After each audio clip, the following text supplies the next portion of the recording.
So guys, ito pala yung solusyon ni Yorme para mabawasan po yung baha po dito po sa UN.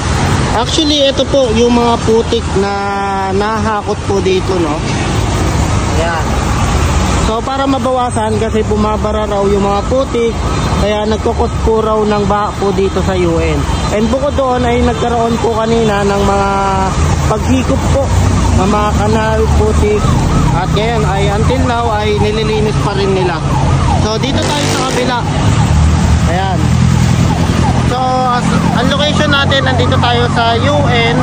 And isa to sa mga pinuntahan ni Yorme upang siyasatin ang nagaganap na baha po dito.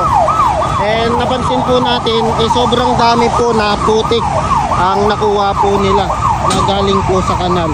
At bukod doon ay nagkaroon din po ng pagbubukas po ng mga kanal po.